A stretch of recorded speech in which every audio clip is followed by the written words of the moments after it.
Mbak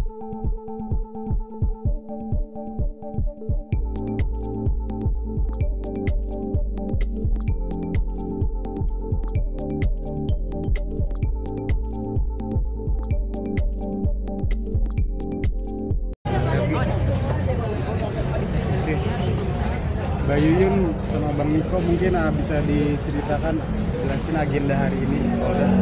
Ya, selamat sore rekan-rekan wartawan. Tadi kami sudah datang ke Polda Metro Jaya, dalam hari ini ke SPKT, untuk melaporkan Nindya Artika Putri, pembuat konten asusila yang mengakibatkan klien kami, anak dari Mbak Yuyun, akhirnya harus melalui persidangan yang cukup panjang dan sudah diputus 1 tahun 6 bulan percobaan. Dan saat ini kami sedang ada di Polda Metro Jaya, tepatnya di SPKT ini, untuk melapor balik pelapor yang sudah membuat sehingga anak dari Mbak Yuyun mengalami kerugian baik material maupun imaterial.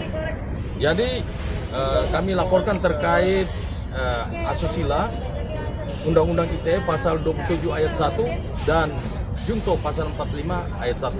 Iya, karena kan anak saya udah benar-benar dikriminalisasi,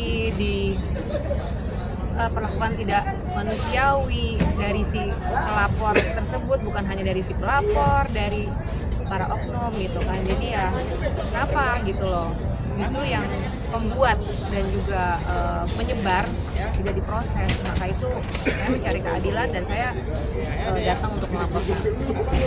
Apa aja barang bukti tadi Bang, tambahannya mungkin yang dibawa Mbak Yuyun? Video dan foto-foto. Itu unggahan tahun berapa? Tahun 2022. 2022. Tapi masih ada nggak Bang yang buatnya udah dihapus Bang? Untuk video tetap masih ada sebagai barang. Nggak, yang di Instagramnya masih kami ada? Sudah berikan tadi kepada pihaknya. Kemudian perlu juga kami sampaikan di sini rekan-rekan bahwa akibat perbuatan terlapor Nindya, yang dia sendiri membuat video tersebut, video porno, kemudian dia upload di TikTok, sehingga video tersebut tersebar luas kemana-mana. Nah, karena perbuatan dia, akhirnya anak daripada klien kami, Ibu Yuyun, yang namanya Hari, menjadi korban fitnah dan dituduh menyebarkan video porno tersebut. Padahal anak Ibu Yuyun, klien kami, tidak pernah sama sekali menyebarkan video porno tersebut. Justru terlaporlah yang Nindya ini, yang dia sendiri mengupload video tersebut ke TikTok. Rekan-rekan bisa bayangkan, kalau video porno dia upload ke TikTok, pasti kan orang lain, masyarakat lain bisa melihat untuk apa yang diunggah ke dia oleh dia, gitu. Demikian. Bang, kalau sendiri apa itu video porno? Dia memasturbasi dengan pakai botol dan alat kelaminnya, terus kemudian foto bugil dan banyak lagi lah foto-foto yang tidak pantas sebagai seorang anak SMA ya. Pada waktu itu dia masih kelas 2 SMA, makanya dia dikeluarkan dari Binus Serpong karena akun TikToknya TikTok asusila ini. Gitu. perempuan, ya. Bang, kalau boleh tahu akun TikTok itu yang pertama kali diunggah itu akun TikToknya dia kah atau dia unggah di akun TikTok pribadinya dia? Pribadinya dia. Artinya clear ya kalau itu memang adalah unggahannya dia pribadi. Iya, ya? betul sekali. Atas dasar apa sih dia mengunggah itu ke akun TikToknya? Kenapa? Atas dasar apa? Oh, dia berdua ini pacaran. Ya. Pacaran, lalu dia kirim ke anaknya Mbak Yuyun. Setelah dikirim ke anak Mbak Yuyun, dia juga masukkan ke akun TikTok pribadinya. Nah, dasarnya apa? Kita nggak tahu. Ya, yang saya duga sih jangan-jangan karena dia lakukan ini secara profesional. Nah, mungkin saja yang saya duga bisa saja dia jual ini video-video begitu. Atau bisa jadi ini adalah sebuah jebakan untuk putranya Mbak Yuyun? Ya ini jelas-jelas dijebak anak jebakan, saya. Bukan sebagai jebakan lagi, anaknya sudah jadi korban. Sudah jadi Sekarang kan korban. sudah diputuskan 1 tahun 6 bulan. Artinya benar-benar memang menjebak ya. Iya, Ada betul. indikasi. Bahkan mungkin banyak juga korban-korban hari-hari berikutnya karena kan dia mengunggahnya juga di halayak umum kan. Tapi akunnya masih ada nggak atau udah nggak ada, Mbak? Nah itu mesti tanya ke Penyidik. kejaksaan, karena kejaksaan kan yang menyita handphone itu. Makanya saya sangat janggal gitu kan. Kejaksaan Jakarta Tangerang. Tangerang Kota. Tangerang. Makanya saya juga sangat janggal kan di situ JPU ngotot barang bukti HP anak saya itu dirampas dan dihancurkan. Kenapa? Supaya ini tidak bisa saya laporkan, supaya ini tidak terupload. Nggak bisa.